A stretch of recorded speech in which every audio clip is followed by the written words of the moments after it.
여러분 안녕하십니까. 한 해가 저물어 가고 있습니다. 2024년이 끝나가고 2025년이 다가오고 있습니다. 2025년 새해 계획은 잘 세우고 계신지요? 자, 많은 분들이 또 새해에는 여러 가지 계획이 있겠죠. 건강도 있고요. 또 재산도 있고 또 가족 간의 관계도 있고 여러 가지 계획을 많이 세우실 것으로 좀 알고 있는데 2025년 조금 특별한 게 또 새로운 대통령 트럼프 대통령이 또 1월 20일 날 취임을 하기 때문에 여러 가지 정세가 많이 바뀔 것으로 보여지고 있습니다. 그래서 2025년도 오늘은 2025년도 우리가 어떻게 해야지 있는 재산을 지킬 수가 있고 또 있는 재산을 증식시키고 혹은 비즈니스 하는 분들이 돈을 벌 수 있는가 여기에 대해서 이야기를 해보도록 하겠습니다. 자, 그럼 제가 돈을 버는 방법을 알려드리냐? 네, 그건 아닙니다. 2025년에는 미국이 어떻게 변할 것인지를 갖다가 제가 그동안 쭉 뉴스를 전해드렸기 때문에 앞으로 일어날 일들, 그 다음에 또 트럼프 당선인이 지금까지 공약했던 얘기들, 그래서 앞으로는 어떤 식으로 미국에 돌아갈 수 있는가 여기에 대해서 이야기를 해드릴 것입니다. 이것은 흡사 일기예보와 비슷하다고 보시면 될 듯합니다.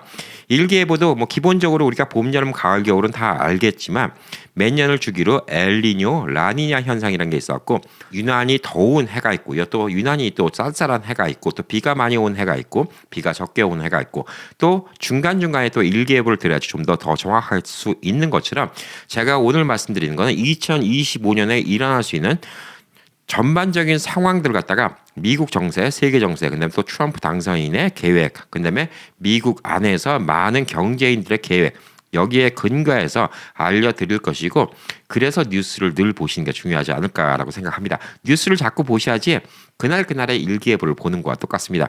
뭐 새해 초에 올해는 엘니뇨가 있을 것 같습니다. 뭐 이것만 갖고 1년 일기예보를 안 보실 건 아니잖아요. 그래서 뉴스를 매일매일 보시는 건 그냥 그때그때 일기예보 보신다고 좀 생각하시고 크게 올해는 어떤 일들이 생길까? 2025년에는 어떤 일들이 생길까? 여기에 대해서 좀 이야기를 해볼 테니까 참고를 해보시고 계획 짜는데 한번 궁리를 해보시면 좋지 않을까라고 생각을 합니다. 자, 우선 많은 분들이 이제 부동산을 갖고 계시거나 혹은 부동산 투자를 하고 싶어 하시는 분들이 있고 또 연세가 드시면 다른 일들을 하는 것보다 이제 부동산 투자 쪽에 관심이 많을 텐데 부동산 투자는 사실 경제적인 거에 많이 영향을 받습니다. 자, 그래서 부동산 투자가 내년도에 좋을 것인가 안 좋을 것인가 집을 사는 게 좋을 것인가 투자를 하는 게 좋을 것인가 상업용 부동산 가정용 부동산 혹은 렌트를 주는 게 좋을 것인가 여기에 대해서 좀 이야기를 해보도록 하겠습니다. 우선 미국의 연준의 제롬 파월 의장이 원래 트럼프가 당선되기 전까지 2025년도에 한 4번 정도의 금리 인하가 있을 것이라고 얘기를 했습니다. 근데 12월 달에 금리 인하를 하면서 한 2번밖에 없을 것이다 라고 얘기를 해서 주식시장이 꽁꽁 얼어붙었었죠. 금리 인상을 생각보다 많이 안 할 것이다 라고 얘기를 했습니다. 자, 왜 그러냐? 트럼프의 관세 정책이나 여러 가지 정황으로 봤을 때 인플레이션이 쉽게 내려갈 것 같지는 않다라고 예측을 하는 거예요. 그래서 미국의 연준 의장의 얘기는 내년도도 인플레이션은 계속 올라갈 것이다. 우리의 목표는 2% 인상률인데 2.7%가 지금 나와 있는 인상률이거든요. 계속 올라갈 것으로 좀 보여주고 있기 때문에 금리 인상을 안 할 것이다. 2번밖에 안 할 것이다. 4회에서 2회로 줄일 것이다 라고 얘기했기 때문에 이는 내년도에 이자율이 줄지 않는다는 얘기입니다. 그 얘기는 뭐냐면 여러분이 부동산을 투자한다. 그러면 모기지도 그렇게 내려가지는 않는다는 얘기죠. 그리고 모기지는 또 미국의 국채 문제와 연계가 되어 있는데 국채는 나라에서 빚을 지는 겁니다. 그래서 나라에 빚이 많이 있으면 이게 다 설명드리면 복잡한데 돈이 있어야지 이 돈을 갖다가 또 중간에서 또 빌려주는 이런 은행이 있고 거기에 돈 빌려주는 도매상이 있고 또 일반 또 론 해주는 은행이 있고 여기서 또 모기지 이자율이 결정되는 거기 때문에 모기지 이자율이 뭐 내년도에 3% 이렇게 떨어지고 뭐 이거는 거의 불가능하다고 보시면 됩니다. 예, 지금이 한 6.7, 6.8 뭐 이 정도 되고 있거든요. 근데 이게 뭐 잘해봤자 5%대 예, 이렇게 떨어질 것이고 아마 안 떨어질 수도 있어요. 예, 금리가 조금 내려가도 국채가 많이 있으면 모기지가 안 떨어질 수도 있기 때문에 집 사는 데는 썩 좋은 이런 상황은 아니다. 근데 미국 전역적으로 지금 지난 한 50년간 이자율을 쭉 봤을 때 6%의 이자율이 비싼 편은 아닙니다. 예, 이자율이 17%, 18% 하는 시절도 있어요. 모기지가 80년대 초반에 그럴 때도 있었기 때문에 비싼 거 아니고 모기지가 제일 낮았을 때는 뭐 2%대도 있었죠. 근데 모기지가 3% 미만이다. 그거는 당장 집을 사야 돼요. 왜냐하면 물가 상승률이 3%니까 그걸 기준으로 하시면 됩니다. 물가 상승률이 3%인데 모기지가 3% 밑으로 내려갔다. 이거는 이 물가를 이기는 거예요. 집을 사면 무조건 돈 벌어요. 이거는. 그렇기 때문에 그럴 때는 뭐 집을 사는 걸 진짜 강력하게 부추기겠지만 지금 뭐 집을 꼭 안 살 정도로 모기지가 어마어마하게 비싸다. 이거는 아니지만 그럼에도 불구하고 모기지가 내려갈 걸 기대하시는 거는 생각 안 하시는 게 좋다. 그렇기 때문에 새 주택을 갖다 구입하는 거는 좀 신중하게 생각하시는 게 좋다. 이렇게 볼 수가 있고요. 집값이 올라갈 것으로 보여주고 있습니다. 왜냐하면 지금 트럼프가 불체자들을 추방시키겠다고 그랬기 때문에 인력 부족도 한 몫을 하고 있고요. 그다음에 원자재 공급 부족 같은 거 이런 것들이 지금 캐나다에 의존하는 부분도 있는데 이런 것들에 대해서 세금을 물린다. 그러면 결국 집값을 올릴 수밖에 없습니다. 집을 짓는데 가격이 올라간다. 그러면 기존에 있는 집값도 올라갈 수밖에 없습니다. 대도시는 땅값에 프리미엄이 있는데 외곽도시들은 사실 그런 게 없기 때문에 집을 짓는 가격이 지금 30만 불인데 원자재하고 인건비가 올라서 40만 불이 됐다. 그러면 주변에 있는 30만 불짜리 집도 결국 40만 불이 되게 됩니다. 그래서 집값은 이제 하락하지는 않고 오를 가능성이 더 많다. 이렇게 볼 수가 있습니다. 불법 체류자 추방으로 인해서 13%의 건설업계의 인력이 감소될 것으로 보여지고 있습니다. 그리고 인해서 이 건설업계에 일하는 사람들이 인건비가 훨씬 더 비싸질 것으로 보여질 것입니다. 그리고 인플레이션이 올라가면 결론적으로 또 집값도 물가 상승률이 같이 반영되기 때문에 집값이 올라갈 수가 있다 볼 수가 있습니다. 자, 그리고 이제 주택하고 상업용 부동산이 있는데 상가 건물은 요즘에 날이 갈수록 많이 안 좋습니다. 특히 대도시 중심지 상가 건물이 많이 안 좋다고 볼 수가 있어요. 왜 안 좋냐? 온라인 비즈니스가 너무 활성화됐습니다. 원래는 아마존만 독점을 하던 시절에 코로나를 거치면서 월마트, 타겟 이런 데도 다 지금 온라인을 팔고 있고 저도 최근에 홈디포, 베스트바이 이런 데 온라인을 많이 이용하는데 너무나 서비스가 좋습니다. 그래서 리테일 스토어가 자꾸 죽어가고 있고 그런 다음에 다운타운 뭐 이런 데 비싼 임대료를 주는 이런 가게들은 임대료가 너무 올라갔고 임대료가 인플레이션에 비해서 또 상승을 했죠. 많은 가게들이 망해 나가고 있습니다. 오프라인 비즈니스가 안 돼요. 그래서 상가 건물을 하신다 그러면 외곽 지역 상가 건물이 오히려 나을 수가 있는데 왜냐면 아직도 온라인보다는 동네에서 사는 걸 좋아한다. 그러면 그런 데는 잘 될 수가 있어요. 뭐 미국 시골에 있는 동네인데 가운데 시빅 센터라고 있고 그 중심지에 있는 쇼핑몰 이런 데는 주말이면 다 몰려오죠. 그런 데는 똑같이 잘 될 수가 있어요. 백화점도. 그런데 오히려 대도시의 렌트비 비싼데 이런 데 투자하는 거는 이 상가 공실률이 꽤 클 수가 있습니다.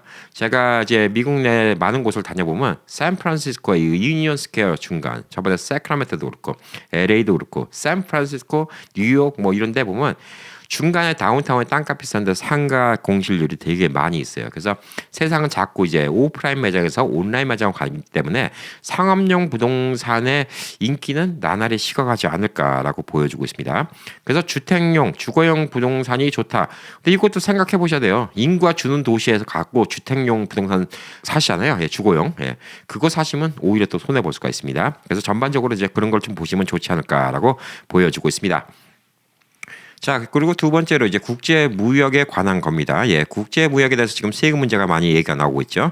수입 관세에 의해서 소비자들이 영향을 많이 받을 것으로 좀 보여주고 있습니다. 수입 관세 상승에 따라서 소비자가 지출을 감소할 것으로 보여주고 있습니다. 돈이 없기 때문에 그리고 물가가 비싸지기 때문에 결국은 지출을 줄이려고 드는 것이죠.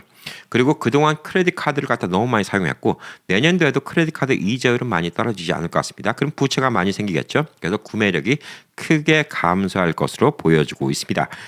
미국에서 제조업을 한다. 그러면 예전에 이제 수입을 해오는 걸 많이 했는데 미국산 제품이다. 이게 홍보가 요즘에는 이제 마가 운동과 함께 또 트럼프의 또 기조와 함께 미국산을 사주자 이런 것들이 좀 더 비즈니스가 잘 될 수가 있습니다. 근데 미국에서 물건 만들 때 제일 큰 걸림돌이 뭘까? 인건비가 비싼 거예요. 그래서 미국에서 만들면 생산 단가가 높아진다는 것이죠. 예전에 이제 LA에서 다운타운 자바에서 이제 뭐 LA 계신 분들 다 아시겠지만 이제 옷을 많이 만들었죠. 한국 분들이 그 옷을 만들었고 돈을 버신 분들이 많이 있는데 그분들도 이제 미국에서 만드는 게 수지 타산이 안 맞으니까 벌써 꽤 오래전부터 멕시코에다 공장을 주고 옷을 만드시는 분들, 그다음에 혹은 저기 광동 같은데 광주, 예, 이런 데 같은 데 가서 광주 이런 데서 옷을 만들어 오신 분들이 많이 계시죠. 그런 식으로 이제 미국에서 인건비가 안 먹혀 들어가는 거예요. 근데 그럼에도 불구하고 이제 미국에서 만들면 미국의 브랜드 프리미엄이라는 게 붙고 관세가 수입 관세가 붙기 때문에 미국에서 만들어도 이 가격 경쟁력이 좀 있을 수가 있다는 것이죠. 근데 미국에서 만드는 것 중에서 사실 좋은 거는 이제 앞으로 기계화를 통해서 인건비를 줄이는 게 최고 관건이 아닐까 이렇게 생각을 하고 있습니다. 그래서 미국이 최첨단 산업을 자꾸 유치를 하려고 노력을 하고 있습니다. TSMC 공장 같은 게 미국에 들어오고요. 삼성도 공장이 미국에 들어오고 이건 사실 거의 다 기계가 일을 하거든요. 그러니까 인건비랑 별로 영향을 안 받는다 이렇게 좀 볼 수가 있습니다. 그리고 이제 국제 상황이 지금 변화가 되는데 트럼프 당선인이 본인이 대통령이 되면 이제 대통령이 된 첫날 우크라이나와 러시아의 전쟁을 종식시킬 수 있다라고 호언장담을 하고 있는데 만약 이렇게 된다 그러면 미국의 이제 음식 쪽 특히 밀 수입을 많이 하고 있는데 여기에 대해서 가격 안정화가 많이 될 것으로 보여지고 있습니다. 우크라이나가 꽤 좋은 곡창지대예요. 그다음에 미국에서 밀을 판매하는 이제 규모가 한 뭐 2, 3위 규모로 되는 꽤 큰 곡창지대로 좀 알려져 있는데 지금 전쟁 때문에 밀을 우리 한국 사람들 별로 신경 안 쓰지만 서양인들은 다 밀을 먹잖아요. 다 밀가루로 만든 빵을 이걸 먹잖아요. 결국 밀이 되게 중요한 겁니다. 밀값 가격이 내려간다는 것은 전반적으로 이제 물가 안정에 되게 기여를 할 수 있다. 이렇게 좀 볼 수가 있고요. 이스라엘 하마스 분쟁도 해결이 된다. 그러면 이제 아무래도 중동이 안정세가 되면서 국제 유가가 한층 더 안정화될 것 같고 트럼프 당선인의 기조는 지금 자연에너지, 천연에너지, 뭐 전기에너지 이거보다 전통적인 가스, 철강 이런 쪽에 더 신경을 쓰고 싶어하는 이런 당선인이에요. 대통령이에요. 그렇기 때문에 미국 내에서도 기름을 쓰고 있는 쪽에서 기름값이 내려가면 미국 경기에 되게 좋지 않을까 이렇게 좀 보여주고 있습니다. 그리고 이제 더 많은 분들이 이제 관심 갖고 있는 비트코인에 대해서 좀 이야기를 해보도록 하겠습니다. 비트코인이 10만 불을 넘어섰었죠. 트럼프 당선인이 원래 선거 때부터 얘기했던 게 내가 대통령이 되면 비트코인의 이 수도로 만들겠다 이런 얘기를 했기 때문에 비트코인이 인기가 하늘 높은지 모르고 치솟고 있습니다. 그래서 트럼프의 발언 때문에 긍정적으로 이제 시장 심리가 살아났기 때문에 비트코인이 되게 상승을 하고 있습니다. 근데 저는 비트코인을 투자를 안 하고 있습니다. 왜? 아직까지 변동성이 많고요. 또 한 가지가 뭐냐면 최후의 승자의 비트코인이 어떤 게 될지 모르기 때문에 저는 안 하고 있습니다. 근데 비트코인을 이미 하셨다 혹은 관심이 있다 그런 분들은 비트코인이 성장될 가능성이 되게 많이 있습니다. 자, 그런데 이게 두 가지가 될 수가 있어요. 미국의 부동산 경기가 묶여 있고요. 만약에 아까 제가 얘기한 것처럼 부동산 경기가 만약에 묶인다. 그럼 그 돈을 갖다 사람들은 캐시로 쥐고 있지 않거든요. 어느 다른 쪽으로 돌려요. 제3국으로 돌릴 수가 있고요. 다른 나라 투자가 될 수가 있고 또 혹은 그 돈을 갖다가 주식으로 투자를 할 수가 있습니다. 그래서 항상 미국은 이 반비례예요. 주식시장이 좋으면 부동산 시장이 나쁘고 부동산 시장이 좋으면 주식시장이 나빠지고 돈이 이렇게 흘렀다 이렇게 보시면 돼요. 보편적으로 그런데 양쪽 다 올라가는 경우도 있죠. 근데 이게 보편적으로는 이게 자연의 이치라고 말씀을 드리는 거예요. 그래서 돈이 비트코인 아니면 주식으로 몰릴 수가 있는데 이때 비트코인으로 기울어지는지 주식으로 기울어지는지 이거에 대해서 우리가 잘 봐야 된다는 거죠. 그래야지 현명한 판단을 할 수 있다. 이렇게 볼 수가 있습니다. 저는 비트코인은 아직까지는 좀 불안해요. 제일 큰 걱정은 최후의 승자가 어떤 비트코인이 될런지 이거는 아직까지 모른다. 이게 제일 큰 문제 아닌가 이렇게 좀 보여주고 있습니다. 자, 그리고 이제 2025년 올해도 그랬지만 AI가 많은 직종을 지금 대처하고 있습니다. 그래서 우리가 AI가 할 수 있는 일들이 어떤 일들이 있고 AI를 우리가 어떻게 이용할 수 있고 혹은 또 AI 때문에 우리가 해서는 안 되는 일들이 어떤 것들이 있나 이런 걸 좀 보면 됩니다. 우선 직종 중에서 화이트 칼라 직종들이 지금 제일 많이 이제 일자리가 잘릴 것 같아요. AI로 인해서 뭐 서류 작업이라든가 사무직 같은데 이런 데서는 AI가 할 수 있는 일이 너무 많아요. 저도 진짜 얘기하는 게 웬만한 비서가 아니라 이렇게 똑똑한 비서가 없어요. 제가 챗 GPT를 쓰면. 비서를 둘 필요가 없다 이런 생각을 할 정도로 AI가 지금 이 사무직을 많이 줄이고 있다 이렇게 좀 볼 수가 있고요. 또 한 곳 중에 이제 하나가 뭐냐면 이제 보안업이에요. 이 보안업이 경비 쓰고 시큐리티 카메라 뭐 이런 거 같은 거 솔직히 요즘에 라이애빌리티 이슈 때문에 경비원들이 도둑이 물건 훔쳐가는 거 봐도 안 잡습니다. 경비원 다친 문제가 크다고. 경비원이 왜 있는지 모르겠다 이런 생각이 들 정도가 많이 있어요. 그래서 오히려 범인을 잡는 건 요즘엔 CCTV가 많이 잡고 있죠. 근데 CCTV도 AI 발달로 인해서 이 사람들을 갖다 식별을 하고 또 사람들의 얼굴을 갖다가 확대를 하고 그냥 이 사람이 이상한 행동을 하면 미리 감지해서 알려주기도 하고 그렇습니다. 제가 깜짝 놀란 게 저도 이 집에다가 이번에 이제 AI가 들어가 있는 초인종 벨을 달았거든요. 그럼 거기 카메라 달려 있습니다. 근데 그게 집 앞에 사람이 찍히면 알림이 와요, 제 전화기에. 근데 알림이 오는데 와, 이게 참 기가 막힌 게 알림이 오면서 필요 없는 거는 안 알려줘요. 지나가는 행인인지 개 데리고 산책하는 사람인지 이거를 다 알아요. 배달 온 사람인지 알아요. 구분이 돼서 나와요. 배달 왔습니다라고 와요. 이거 행동을 AI가 읽고 판단을 하는 거예요. 이 사람이 뭔가 박스를 들고 놓고 하잖아요. 배달원이 왔습니다라고 이렇게 얘기를 해주는 거예요. 깜짝 놀랐어요, 저도. 이 100불짜리 초인종에 이런 기술이 있다고? 예. 깜짝 놀랐습니다. 그리고 저희 가족들 얼굴을 등록하잖아요. 저희 가족들이 오면 그거 누가 왔다고 알려줘요. 집사람이 왔다, 우리 애가 왔다, 이걸 알려줘요. 가정용 기계 99불짜리 초인종도 요즘에 이런 기술이 나오고 있습니다. 그래서 이제 앞으로 이제 보안업 같은 경우는 자꾸 AI가 더 많이 하지 않을까 이렇게 보여주고 있고, 지금 이제 일자리 중에서 제일 많이 또 뺏길 것 중에 하나가 뭐냐면 운송업이에요. 운송업이나 이제 우버, 리프트 같은 택시. 이게 지금 앞으로 오래 가지 못할 비즈니스라고, 오래 가지 못할 직업이라고 이렇게 볼 수가 있습니다. 트레일러가 이제 사람이 운전을 하는데, 미국은 다른 나라가 기차를 선택할 때 미국은 예전에 이제 정치적인 좀 이슈가 있었습니다. 미국은 이제 기차 철도보다 고속도로, 그 고속도로 건설을 갖다 많이 했죠. 그래서 미국은 트레일러가 운송을 많이 맡고 있는데, 사람이 운전하는 건 한계가 있어요. 잠을 자야 되니까. 트레일러 운전자들이 옛날에는 돈을 더 벌겠다고 막 12시간씩, 14시간씩 이렇게 운전하고 하다가 졸음운전하고 사고 나고 그러면 더 큰 피해가 생기고 인명피해도 생기고 그러니까, 요즘에는 이제 테크놀로지가 발달돼 갖고 이 운전자가 이렇게 트럭에 타잖아요. 그럼 트럭에 타면 거기에 다 코드로 GPS를 갖고 이 사람이 몇 시간 운전했는지 이게 다 기록에 남게 돼 있습니다. 그래서 8시간 이상 운전을 못하게 한다, 이렇게 룰이 딱 정할 수가 있어요. 그래서 사람이 운전할 수 있는 건 한계가 있는 거죠. 그래서 뭐 이건 좀 여담인데, 한국인 부부도 이렇게 하신 분들이 있어요. 부인께서 트레일러 운전면허를 땁니다. 그리고 이제 아무래도 남편분이 좀 더 잘하시겠죠. 부인이랑 남편이 같이 운전하면 8시간, 16시간 운전할 수 있어요. 그러니까 인컴이 더블 인컴이 될 수가 있겠죠. 그래서 남편분이 한 10시간 정도 운전하시고 부인분이 한 6시간 정도 운전하시고 이렇게 또 하신 분들도 있습니다. 근데 사람은 어쨌든 간에 한계가 있는데, AI가 운전하기 시작하잖아요. 24시간 굴러갈 수가 있는 거예요. 그거는 또 세상의 패러다임을 어떻게 바꿀 수가 있냐? 뉴욕에서 LA까지 이틀이면 배송이 된다는 거예요. 트레일러는 쉬지 않고 올 수가 있으니까. 당연히 가능한 거죠. 사람으로서는 못해요. 일주일 이상 걸리는 거예요. 그럼 미국의 배송 비용도 훨씬 더 절감이 되겠죠. 그리고 운송업에서 AI를 제일 먼저, 트레일러에서 AI를 제일 먼저 할 이유는 뭐냐면, 여기는 짐이 실려 있잖아요. 만약에 사고가 난다, 앞에 위험한 일이 있어갖고 AI가 판단해서 혼자 옆에 논두렁에 빠진다, 사람 다칠 일 하나도 없어요. 암만 물건이 비싸고 어쩌고 하더라도 사람 목숨만큼 이게 비싸진 않아요. 이 책임만큼.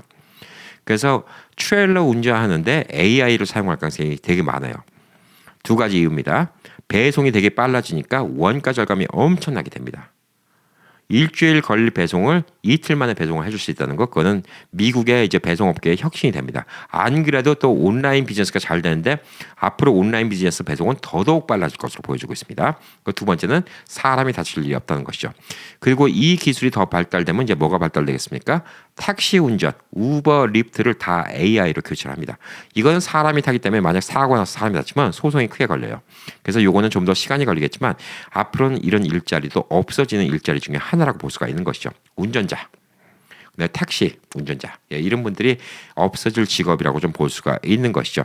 그래서 인간의 기술로 인간의 가치가 있는 일을 하는 게 되게 중요하다, 이렇게 볼 수가 있습니다.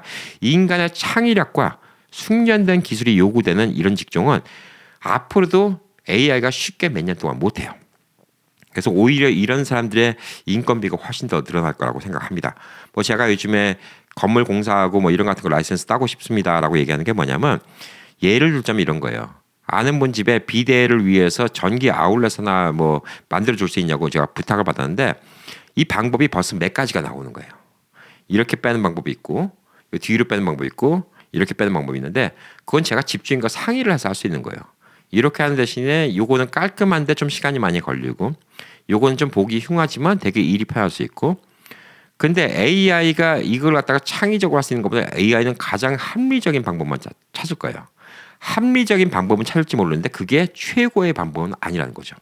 합리적이 곧 최선의 선택은 아니라는 거예요. 인생사가 그렇다는 거예요. 쉽게 말해서 뭐냐면, 인간의 짬밥은 도저히 AI가 쫓아갈 수 없다는 거. 그래서 인간이 필요로 하는 부분이 분명히 있을 겁니다. 근데 AI가 이렇게 대체되는 직업이 많이 있을 것이다. 그래서 우리가 2025년대 돈 벌 때도 이제 우리가 직종을 선택할 수가 있잖아요. 이제 연세 드시고 나서 저번에도 뭐 시카고에서 어떤 분 뵀는데 은퇴했는데 우버 하니까 참 좋더라 이렇게 얘기하시는 거예요. 예, 앞으로 몇 년 하시겠지. 몇 년 뒤에는 없어질 직업일 수 있어요. 그러니까 다른 직업을 하시는 게 더 나을 수도 있다는 것이죠. 인간만이 할 수 있는 거. 예, 이런 같은 걸 좀 찾아보시는 게 좀 좋지 않을까라고 생각을 하고 있습니다.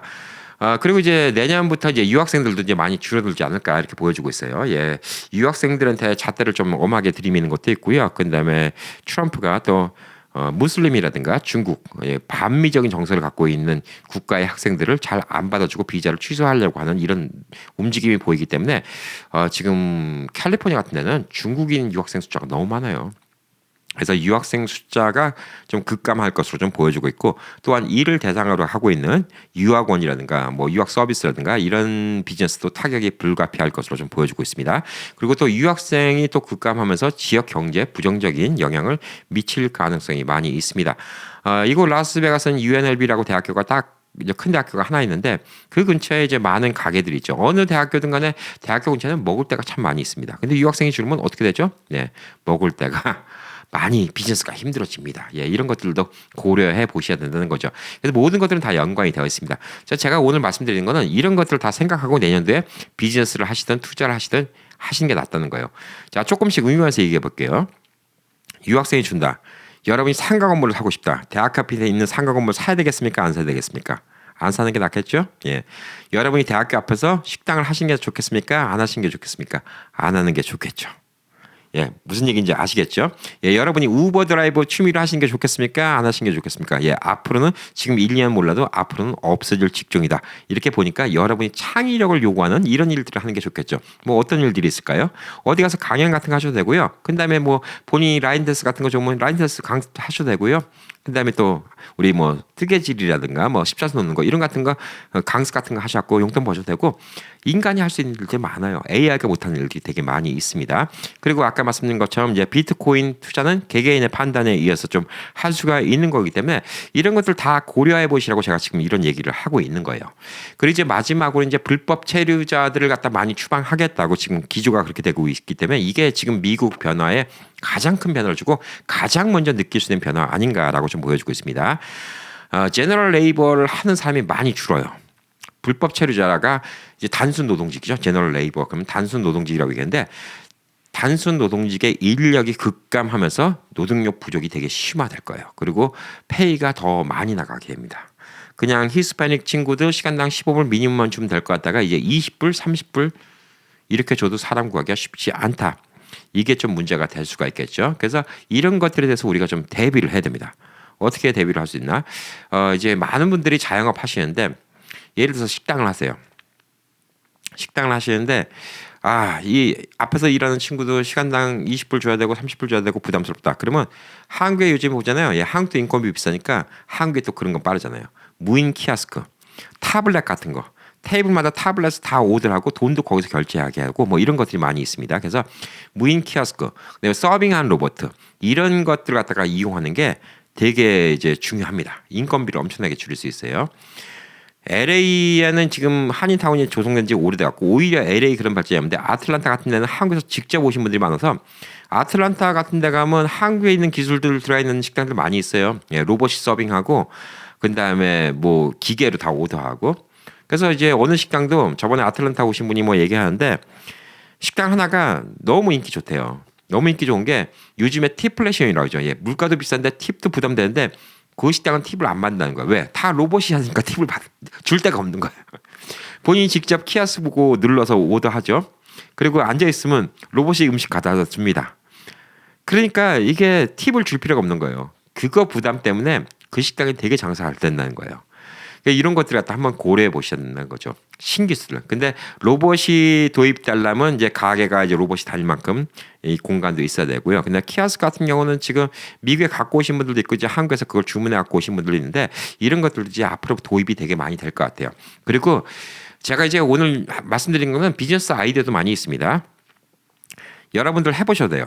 제가 이거 꽤 괜찮은 것 중에 하나인데 뭐가 있냐면 이게 아직 없는 걸로 알고 있어요. 작년에 봤던 뉴스인데 인도나 필리핀 영어권이잖아요. 영어 한 친구들이 많이 있잖아요. 인도나 필리핀에 있는 친구가 주문을 받는 거예요. 미국 사람들이 문제가 뭐냐면 제가 한국에서 평택에 있었죠. 미군들 키오스크 잘 못 써요. 그리고 미국에 있는 사람들도 그런 기계 쓰는 거 싫어해. 그리고 배우려고 들질 않아. 뭐 LA 같은 대도시나 좀 다른데 제가 저번에 여기서 타코벨 갔는데 무슨 일이 있냐면 백이나 아저씨가 카운터에 사람이 없으니까 기다리고 있는 거예요. 그럼 내가 이거 키오스크로 오더해라. 집에서 오더 안 받아준다 했더니 본인이 오더를 하는데 못해요. 오더를. 결국은 제가 좋아졌어요. 배울 생각을 안 해요. 그래서 이제 미국 사람들은 이 키오스크가 왜 한국은 빨리 도입되는데 미국은 안 돼? 예, 그게 왜 그러냐면요. 미국 사람들이 그걸 잘 못 써요. 만약에 여러분이 햄버거 가게 하는데 거의 손님이 외국 사람 상대예요. 그러면 힘들 수 있어요. 여러분이 식당을 하는데 거의 한국 사람 상대예요. 예, 그러면 금방 익숙해질 수 있어요. 한국 사람들 그런 거 금방 배워.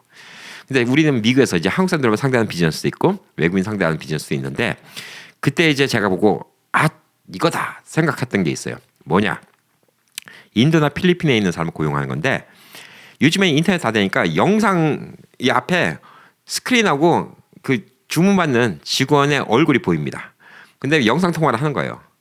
그 직원과 얘기하는 거예요. 뭐 햄버거 빅맥, 그다음에 콕 하나, 프렌치 프라이 하나, 그다음에 치킨 너겟 6피스 딱 얘기하면 거기서 따다닥 오더 주면 오더가 들어가는 거예요. 그러니까 사람이랑 얼굴 보고 얘기하는 거죠. 직접 사람은 아니지만. 와 이거 기가 막히다. 인건비 미국의 4분의 1, 5분의 1도 안 줘. 오 이거 좋은 아이디어인데 이런 생각 들더라고요. 그래서 무슨 생각이 드냐면 그 당연히 영어 하는 건 필리핀 쪽 이런 데다가 일 시키면 좋죠. 인도나 필리핀 그리고 한국 식당 같은 경우는 한국도 이게 가능하겠는데 한국에 알바 뛰는 학생들 알바 뛰는 학생들 미니멈이 이제 한국에 이제 2025년부터 올라가고 10,000원이 조금 더 넘어가요. 근데 15,000원만 준다면 신난다고 일할걸요. 15,000원이면 시간 난 10분이에요, 여러분. 보험 들어줄 필요 없어요. 너무 좋죠. 15,000원만 주면 왜 신난다고 일하냐? 동네 편의점에 가서 일하기엔 창피해. 근데 이 친구들 집에서 컴퓨터 앞에서 웹캠 보고 주문 받는 건데 얼마나 좋아. 나가서 얼굴 팔 것도 아니고. 근데 좀 영어 좀 하는 애들도 있고 한국말 하고 창피할 거 없잖아요. 그런 친구들이 열심히 일할 것 같아. 그러면 사람들도 주문하는 게 훨씬 더 편하죠. 이런 시스템 만드는 건 별로 힘들 것 같지 않거든. 한국에서 누구 또 이런 기술이 있는 사람이랑 혹시 얘기해갖고 이런 비즈니스 생각해 보시는 분들 있으면 제가 아이디어 그냥 드릴게요. 해보세요. 요거는 제가 공짜로 드리는 아이디어입니다. 와, 이거 비즈니스 하면 히트 치면 아마 미국 내 한인 식당에서 한국에 있는 이제 청년이나 젊은 아가씨들이 주문 받고 네 주문 도와드리겠습니다. 뭐 드릴까요? 육개장 한 그릇 하고요. 갈비탕은 뭐 대사지고 뭐 있는데 뭐로 드릴까요? 음료수는 필요 없어요. 이렇게 주문하고 12불 50cent입니다. 이런 세상이 올 수가 있다는 거예요. 카드 앞에 대주세요. 카드가 안 단 것 같은데요. 옆에 카드 마크인데다 카드 딱 대주시면 됩니다. 결제됐습니다. 감사합니다. 얼마나 좋아. 팁 안 줘도 되고. 얼마나 좋아. 인건비 절약되고. 이런 것들을 우리가 좀 대안으로 좀 생각해 볼 수가 있지 않나라고 좀 생각을 하고 있습니다. 자, 그래서 이제 우선 뭐 비즈니스 하신 분들, 은퇴하신 분들 말고 이제 비즈니스 하신 분들한테 2025년 이제 미국에서 유명한 비즈니스 분야 5가지 좀 말씀드리겠습니다. 첫 번째는 인공지능 및 여기에 관련된 기술 산업입니다. 당연히 AI 기반의 비즈니스 하는 게 되게 유리하다 이렇게 좀 볼 수가 있고요. 그다음에 두 번째는 헬스케어하고 바이오테크 산업입니다. 고령화 사회로 접어드는 게 한국도 그렇고 미국도 그렇고 다 마찬가지입니다. 요즘에 의료 기술이 좋아지니까 자꾸 사람들이 장수합니다. 그래서 연세 드신 분들을 위한 헬스케어, 그다음에 바이오테크 이 관련 비즈니스는 꽤 좋지 않나라고 보여주고 있습니다. 너무 거창한 것 같죠? 연세 드신 분들 아까 말씀드렸죠. 본인이 어떤 운동 하신다. 그러면 다른 어르신들 모아서 강습비 받고 운동 가르쳐 주십시오. 건강 중요하잖아요. 그런 것도 돈 될 수가 있습니다. 라인 댄스 알려주십시오. 그다음에 뭐 에어로빅 알려주셔도 됩니다. 뭐 그다음에 또 나이 드신 분들한테 또 기능 개발을 위해서 뭐 바둑이나 장기 같은 거 알려줄 수도 있고 여러 가지 소일거리 할 수 있는 거 충분히 있습니다. 이것도 연세 드신 분들 위한 비즈니스라고 좀 볼 수가 있습니다. 자, 그리고 이제 재생에너지하고 전기차 산업이 어쨌든 간에 발전될 겁니다. 트럼프는 지금 재래 이제 석유 산업 이런 것 같은 거 많이 밀겠다고 하지만 그래도 또 일론 머스크가 지금 트럼프 옆에 딱 붙어 있는 이상 앞으로 전기차 산업 같은 게 많이 주목받고 있을 것 같고요. 자동차 이제 고치는 것도 이제 트렌드가 바뀔 거예요. 옛날처럼 기름 때 묻히고 고치는 것보다 안에 배터리 갈아주고 모터 고쳐주고 이런 식으로 좀 많이 바뀌어지지 않을까 이렇게 좀 생각을 하고 있습니다. 자 그리고 이제 아까 말한 것처럼 이제 경비원 대신에 이제 사이버 보안 그다음에 또 이제 CCTV도 이제 이런 경비 서비스 같은 거 이런 같은 걸 많이 할 것으로 보여주고 있습니다. 모든 데이터가 다 온라인 들어가 있기 때문에 사이버 보안 같은 게 되게 중요하고요. 그다음에 또 경비도 실질적으로 사람이 위험하게 경비 쓰는 것보다 CCTV라든가 스마트 CCTV 같은 거, 저희 집에 단 거 같은 거 이런 것들이 좀 더 활성화되지 않을까 이렇게 보여주고 있습니다. 자 그리고 이제 원격 근무 및 온라인으로 교육하는 것도 많이 활성화가 될 것으로 이렇게 보여지고 있습니다. 자 그리고 이제 트럼프 대통령이 당선이 되면서 2기 출범에 따른 트럼프의 정책에 관련돼서 유망한 비즈니스 분야로 설명드리겠습니다. 첫 번째는 인프라 건설 및 관련 산업입니다. 트럼프 대통령은 미국 내 인프라 개선을 쭉 강조해 왔습니다. 도로, 교량, 공항 등 대규모 건설 프로젝트가 추진될 가능성이 높아지면서 건설업, 건재재 생산, 관련 서비스 산업들이 활기를 띨 것으로 보여집니다. 자, 두 번째는 에너지 산업입니다. 트럼프 행정부는 화석 연료 산업에 대한 규제를 완화할 것으로 보여지고 있습니다. 왜냐하면 지구 온난화 안 믿는 사람이죠. 아직까지는 좀 석유 이런 것 같은 거 더 이용하고 에너지 자립을 추진할 것으로 좀 보여지고 있기 때문에 미국 내에서 석유, 천연가스, 석탄 이런 거를 미국 내에서 자립을 하겠다 이런 것들을 추진하고 여기에 관련된 비즈니스가 잘 될 것으로 보여지고 있습니다. 세 번째는 국방 및 방위 산업입니다. 국방을 많이 예산을 늘릴 것으로 좀 보여주고 있습니다. 군사력 강화도 더 할 것으로 보여주고 있고 이게 또 트럼프 대통령의 정책 기조이기 때문에 방위 산업 분야의 투자가 좀 늘어날 것으로 보여지고 있고 무기 제조, 군사 기술 개발, 보안 서비스 이런 비즈니스가 혜택을 받을 수가 있다 이렇게 보여주고 있습니다. 자, 네 번째는 이제 제조업 및 리쇼어링. 리쇼어링이 뭔지 좀 설명드리겠습니다. 제조업은 뭐냐면 미국에서 만드는 거예요. 근데 미국에서 만드는데 인건비가 별로 안 들고 미국에서 만들어야지 아무래도 좀 유리하겠죠. 메이드 인 USA가 좀 더 대접을 받는 시절이 오고 또 메이드 인 USA는 또 관세가 안 붙기 때문에 경쟁력이 좀 생기지 않을까라고 보여주고 있습니다. 또 이에 따라서 해외로 진출했던 업체들이 도로 미국에서 만들 수도 있습니다. 그러니까 예를 들어서 LA 자바 시장에서 옷을 만들던 사장님이 여기 인건비 때문에 안 되겠다. 그래서 홍콩에서 만들든 뭐 광주에서 만들든 뭐 베트남에서 만들든 이러는 거를 갖다가 관세부터 갖고 오면 그냥 미국에서 만든 게 더 낫겠다. 그래서 오히려 메이드 인 USA를 해서 프리미엄 붙이는 게 낫겠다. 이런 식으로 생각이 될 수가 있기 때문에 이런 것들 이렇게 회계에서 돌아오는 것들 리쇼어링이라고 하는데 여기에 대해서 이제 컨설팅이나 물류, 인력 관리 이런 것들이 더 유명한 비즈니스가 될 것으로 보여주고 있습니다. 자, 그리고 다섯 번째는 이제 금융 및 부동산 사업이 전반적으로 좋아질 것으로 보여주고 있습니다. 왜냐하면 트럼프가 법인세 인하를 이야기하고 있군요. 금융 규제 완화 정책도 열심히 진행을 시키려고 하고 있습니다. 그래서 이에 따라서 금융 서비스, 부동산 개발 및 투자 분야에서 새로운 기회가 생길 수가 있다 이렇게 볼 수가 있습니다. 상업용 부동산과 관련된 비즈니스가 주목받을 가능성이 많이 있는데 이거는 아까 말한 것처럼 이 지역마다 되게 온도차가 다르기 때문에 이걸 한번 보시면 좋을 듯합니다. 자, 그래서 저는 이게 대충 2025년이 미국에 돌아갈 큰 그림입니다. 근데 우리는 1년 동안의 날씨가 어떻게 될 거라 이것만 믿고 1년 계획을 다 짤 수는 없지만 매일매일 또 일계획을 봐야 됩니다. 그래서 매일매일 뉴스를 봐야 되는데 저도 이제 큰 그림을 그리고 있는 것 중에 하나가 제가 지금 렌트를 주고 있는 콘도가 이제 렌트를 주기 시작했거든요. 근데 이 렌트를 주고 있는 콘도를 원래 계획으로는 한 1년, 2년 정도만 렌트를 주다가 집값이 올라가고 금리가 내려가면 그러니까 이게 원래 제롬 파월이 4번 금리 인하를 한다고 생각하고 인플레이션이 2%대로 내려간다라고 했을 때는 저는 그 생각을 했어요. 그러면 금리가 내려갑니다. 모게지 내려가요. 4%대로 내려가고 그러면 집값이 올라가게 됩니다. 그러면 지금 있는 콘도를 팔아버리고 더 큰 집을 하나 더 살라고 했어요. 그게 계획이었는데 오늘 제가 설명드린 대로만 2025년이 진행된다. 그러면 저는 집을 안 파는 게 나아요. 그리고 계속 렌트를 주는 게 낫습니다. 왜? 그 다음 해는 인플레이션이 올라가니까 렌트비를 더 받을 수가 있거든요. 그리고 제가 지금 집을 팔고 다른 집을 산다 하더라도 이자율이니 다른 게 별로 이득이 안 될 수가 있거든요. 그리고 저는 원래 몇 년 전에 상업용 부동산에 관심이 많은데 코로나를 쭉 지나 보니까 요즘에 오프라인 비즈니스 때문에 상업용 빌딩이 별로 좋지 않아요. 상업용 빌딩이 좋은 목은 따로 있습니다.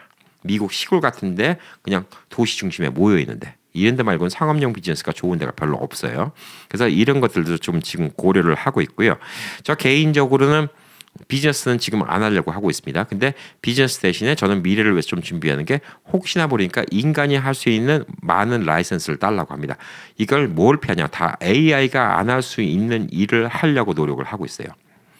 아까 말했듯이 지금 AI가 금방 잠식할 수 있는 거 사무직, 그다음에 트레일러 운전, 좀 더 나가면 이제 단순 운전 이런 것들은 AI가 다 커버를 할 수 있는 거예요. 그러니까 단순 일은 AI가 진짜 빨리 커버할 수 있는 거예요.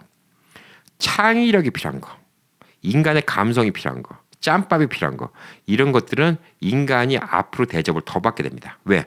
AI가 나머지 다 해주니까 이 전문인들이 더 대접을 받게 돼요.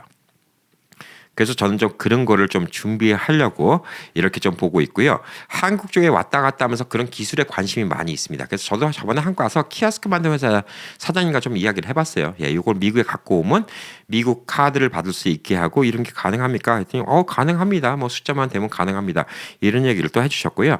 또 그거 말고 또 다른 분야로는 제가 또 아까 말한 것처럼 한국에서 얼굴을 보면서 화상 통화를 하면서 주문받는 거 이거를 해볼까? 예, 이런 생각도 있었습니다. 근데 저는 뭐 다른 분들이 하셔도 상관없어요. 제가 아이디어 다 드린 겁니다. 예, 이런 식으로 유망한 직종에 대해서 본인이 할 수 있는 것 좀 하시면 되고 나머지 분야는 제가 또 몰라서 못하는 것도 있어요. 근데 혹시 우리 우연 가족 중에서 저는 저런 거 전문인데 저는 뭐 방위 산업 쪽으로 좀 옛날에 일했었는데요. 저는 또 이제 좀 천연 가스라든가 뭐 이런 쪽으로 좀 잘합니다.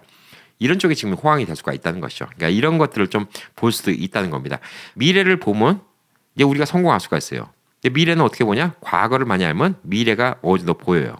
그래서 제가 지난 4년 동안 뉴스를 쭉 해왔고 또 지난 1년 동안 그리고 또 그동안 지난 최근 몇 달 동안 변화된 정세 이런 것들을 보면서 미래를 얘기하는 거예요. 일기예보 한 사람이 뭐 점쟁입니까? 근데 여러분들 일기예보 안 맞는다고 막 컴플레인 하지만 일기예보를 뭐 다 맞출 수 없지만 그래도 일기예보가 어느 정도 맞는 게 왜 그렇습니까? 그동안에 일기예보를 갖다가 쭉 조사해 보니까 엘니뇨 라니냐가 몇 년에 거쳐서 이렇게 되니까 올해는 태풍이 더 많겠네. 올해는 좀 태풍이 적겠네.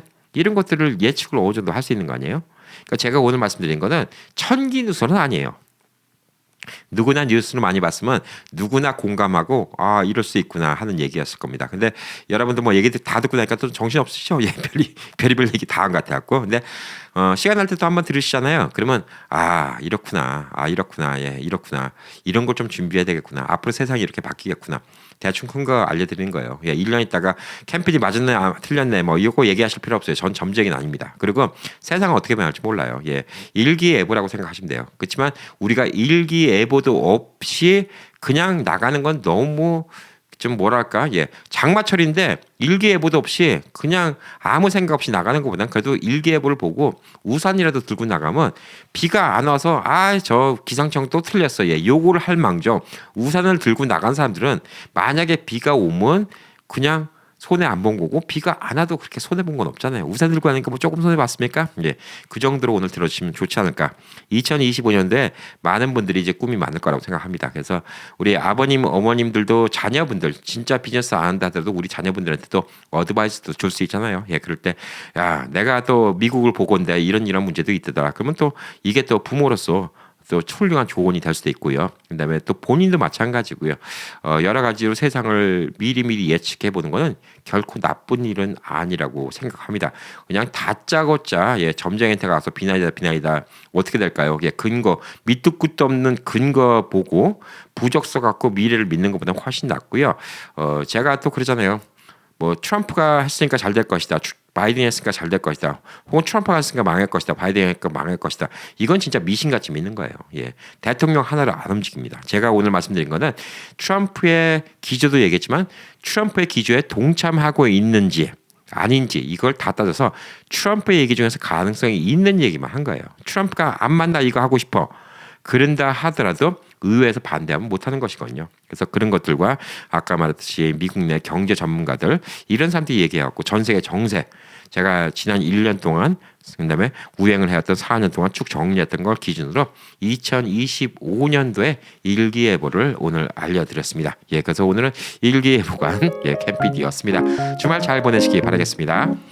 파이팅!